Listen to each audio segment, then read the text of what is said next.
이거는 과학입니다. 이건 중국은 이제 비물질이라고 1호로 등록되어 있는 물건이죠. 자사차를 이해하기 위해서는 사실은 차의 역사가 먼저 이해가 돼야 되거든요. 차를 마실 때 쓰는 도구이기 때문에 먼저 전제가 되는 것은 차가 먼저 있는 거죠. 차나무가 시작된 기원 지역은 아시겠지만 이 운남 지역의 일대죠. 실제 우리가 중국의 차를 이야기할 때 대개 당나라 시대를 주로 이야기를 합니다. 왜냐하면 700년대에 유구 선생이 정리한 차경이라는 책이 있다면 차 문화 자체가 뭔가 정립이 된 걸로 생각을 하게 되잖아요. 여기서 배경이 중원의 차 문화예요. 이게 쭉 이어져 오는 거죠. 그 패턴에. 그러니까 그 당시에 당성원의 대표적인 차는 조선식으로는 떡차라고 부르지만 중국식으로는 덩이졌다고 해서 단차라고 부르죠.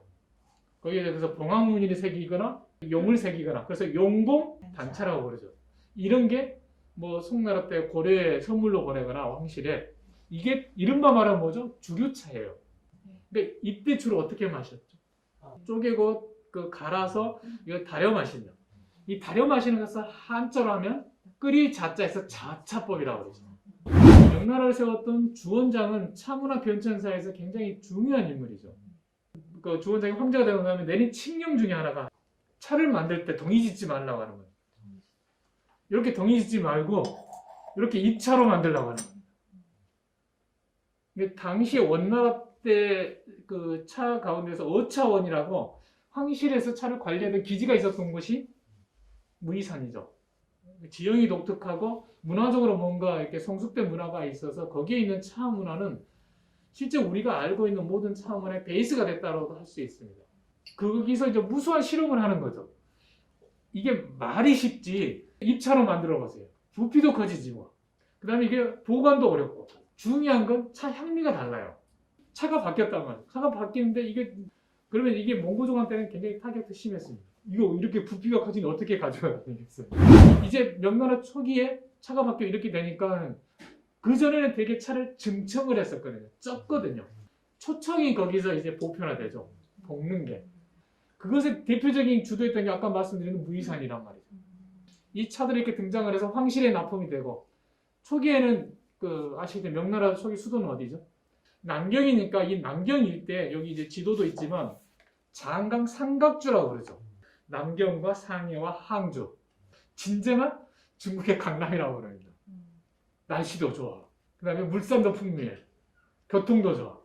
이러면 관리들이 생활하다가 은퇴하면 다 이리 가는 거예요. 그러니까 당시에 차 문화를 받쳐주신 건 사대부들이에요.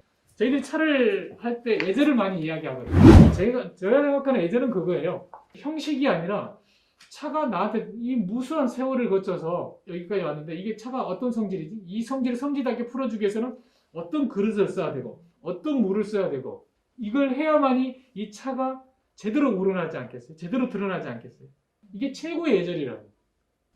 근데 전제가 주원장의 칙령에서 차가 바뀌었어.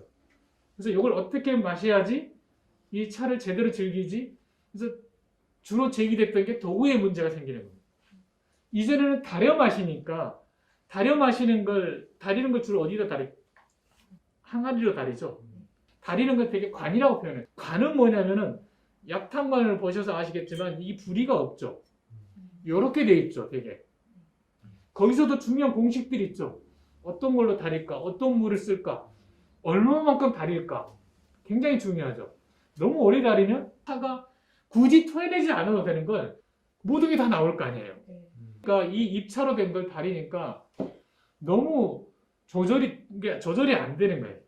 압축을 강하면은 강한 거 풀어내기 위해서는 좀 길게 다려주는 게 맞거든요. 근데 이건 강하게 압축한 게 아니고 그러면서 쓰기 시작한 게 물 주전자, 술 주전자 있으니까 차 주전자는 아직 없어도 그걸 가지고서 이걸 가지고 우려보기 시작한 거예요.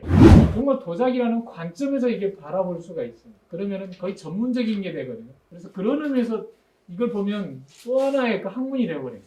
차를 마시는 도구로서 자사차오를 보자고 하면은 자사차오에서 제작하는 사람과 쓰는 사람과 중간에 공급하는 사람들이 서로 약속할 수 있는 가장 많이 쓰는 보편적인 기준이 이 조형, 디자인이라는 거예요. 그래서 형태를 가지고 나누는 4가지. 원형, 반형, 금문기, 자연기에다가 어떤 그 인문적인 상상력을 더해서 표현해낸 인문자사 이렇게 해서 5가지 유형으로 나뉩니다. 제가 생각하는 그러니까 자사차오의 기원이 있고 시작을 해서 변화 발전했다가 이게 나름대로 자사 도예로서 완전히 정립된 시점은 청나라 중기로 보는 거예요. 18세기 정도 되죠. 오늘의 이야기는 시작에서 청나라 중기 무렵에 이 디자인 유형이 정립된 시기까지 이걸 하나의 통으로 이야기를 하려고 그러는 거예요.